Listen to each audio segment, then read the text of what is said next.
மேற்கு பக்கத்தில் இருக்கக்கூடிய விலங்குகள்லாம் பார்த்தீங்கன்னாக்கா ஆசியா கண்டத்தில் உள்ளது மாதிரியே இருக்குது. அதாவது ஆசியா கண்டத்தில் உள்ள ஒரு காண்டாமிருகம், ஆசியா கண்டத்தில் உள்ள யானை, அது மாதிரி இருக்குது.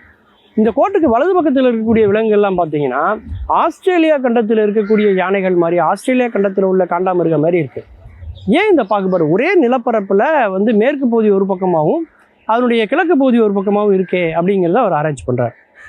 அப்போ தான் அவருக்கு தெரியுது இந்த கண்டங்களுடைய நகர்வு இன்றைக்கி இருக்கிறது உங்களுக்கு தெரிஞ்சிருக்கும்.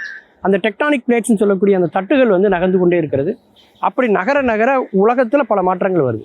அதாவது ஆசியா கண்டத்தில் உள்ள ஒரு தொல்பொருள் ஆராய்ச்சியில் கிடைத்த ஒரு விலங்கினுடைய படிவம் வந்து பார்த்திங்கன்னா அதே மாதிரி ஆஸ்திரேலியாலேயோ அல்லது இருக்கக்கூடிய மேற்கத்திய நாடுகள்லேயோ ஏதோ ஒரு இடத்துல அதே மாதிரியான விலங்கு கிடைக்குது. அப்போ இந்த விலங்கு எப்படி அங்கே வாழ்ந்திருக்கும், அந்த விலங்கு எப்படி இங்கே வந்திருக்கும், ரெண்டுக்கு நடுவில் ஒரு பெரிய கடல் இருக்கே அப்படின்னு பார்த்தா ஒரு காலத்தில் கடல் இல்லாமல் ரெண்டுமே வந்து ஒரு நிலப்பரப்பாக இருந்திருக்கணும். நிலப்பரப்பாக இருக்கும்போது இந்த விலங்கு அங்கே போயிருக்கலாம், அந்த விலங்கு இங்கே வந்திருக்கலாம். அதன் பிறகு நிலங்கள் எல்லாம் வந்து இந்த டெக்டானிக் பிளேட்ஸினுடைய நகர்வுனால பிரிந்து இடையில ஒரு கடல் வந்து உருவாகி இருக்கலாம் பல கோடி ஆண்டுகளா.